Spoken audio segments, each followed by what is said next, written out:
Alright guys, hear me out. Well, the advancement of technology is magical, and I know magic. Wow, this looks bad. Can't we just sometimes go back to what works? For an example of what I mean, would you rather have a clean and simple PNG that just floats there, being a picture? Or would you rather have some of that experimental new science shit where I just grab a Gamecube from behind a green screen and think at all it would turn out good? Now listen, I'm not asking to go back to goddamn caveman days where you're at your sister's soccer practice and see a kid with a Game Boy. Hey, what game is that? I'd say it's impressive that we as a species made it past 2004, but Paper Mario came out that year, that's all I'm saying.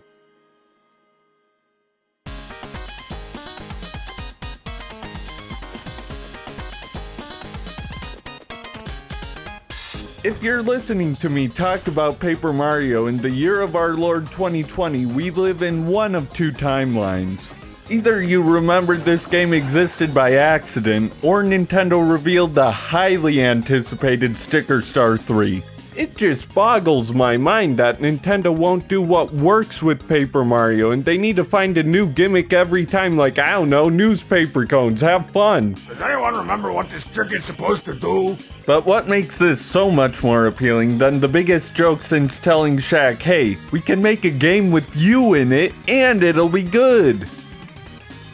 The more you say it, the funnier it is. Paper Mario: The Thousand-Year Door gave me my last feeling of true adventure I'll ever have in a game. Mainly due to the fact that if I hypothetically needed to find the last few shrines in Breath of the Wild, I could hypothetically check YouTube and not be able to stop myself from doing so because, hypothetically speaking, this is complete dog shit. Don't get me wrong, this isn't a game issue. I'm not out here saying new games are bad and we should go back to the design values of Yonoid on the NES. I don't want to go back to Yonoid on the NES. But what did I do if I got stuck in dinosaur times, aka 2004? Well, Mama didn't have no 1080 Ti's when I was 8, so when I was stuck, I had to explore the world. Or just look at game facts, but that's scary. Okay, I need to go to a watering hole? Not here. Not in the great tree.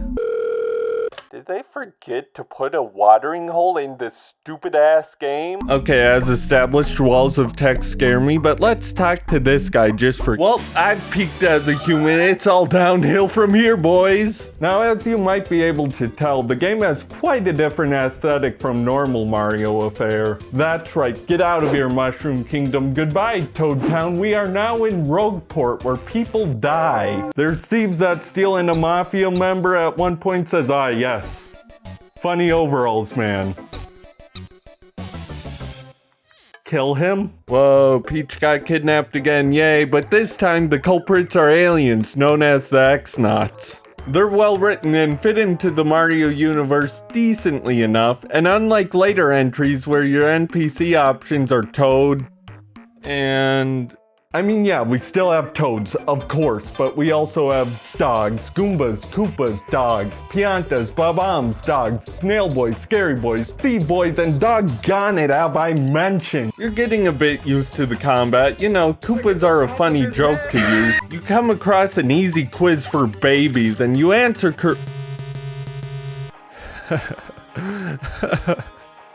You fool. You've played into my trap card, which summons a stand, which is a Pokeball, which allows me to use my Digimon watch, or whatever. I just use a POW block.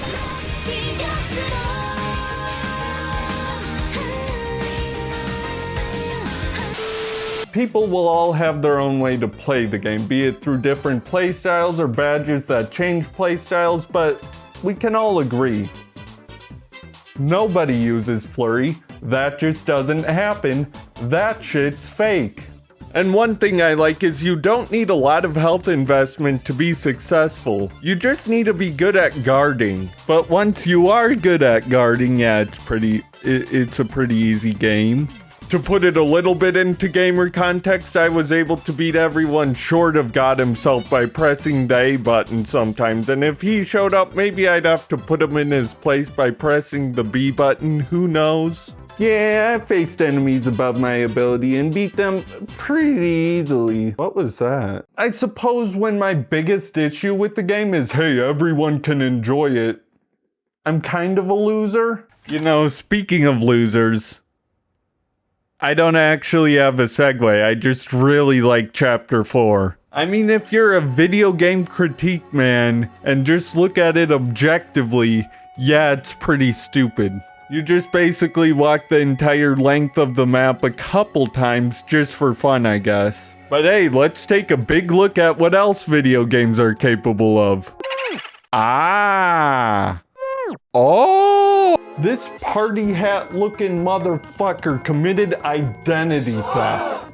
You gotta find out his name, so you go on GameFAQs unironically because hey, it's 2004 and any more RAM usage will destroy your house. Oh, it's duplets? Good thing I don't have a lowercase p, you Rick.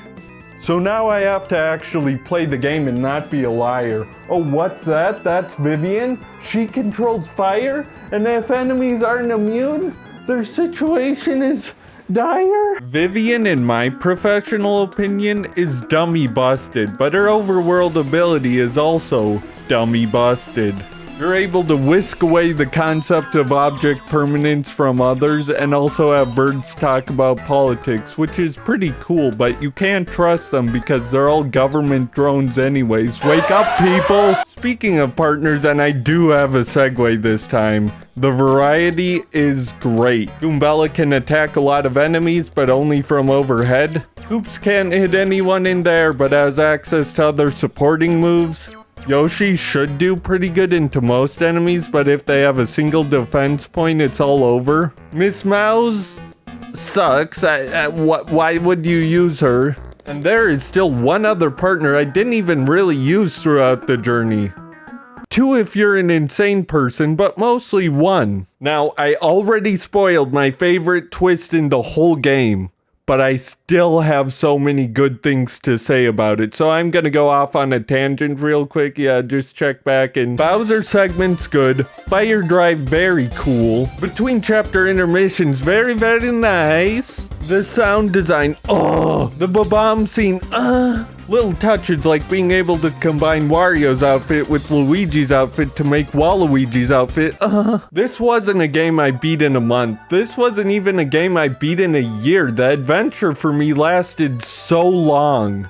Mostly because I was a bad player, granted, but it was still an adventure. Now listen, there was legit a time where I was so enveloped in the game that I brought the instruction book to reading time to my 3rd grade class, but I was too embarrassed to be like, wow, I'm reading Paper Mario. So I put the instruction book inside of a plant encyclopedia book that was 70% pictures. I believe to make myself look smart, but the best case scenario is, oh, you're reading a picture book. What an idiot. Never mind, you're gaming. I learned that technique from an Arthur episode, by the way, so if you learn anything from this video, I hope it's that I'm dumb as hell.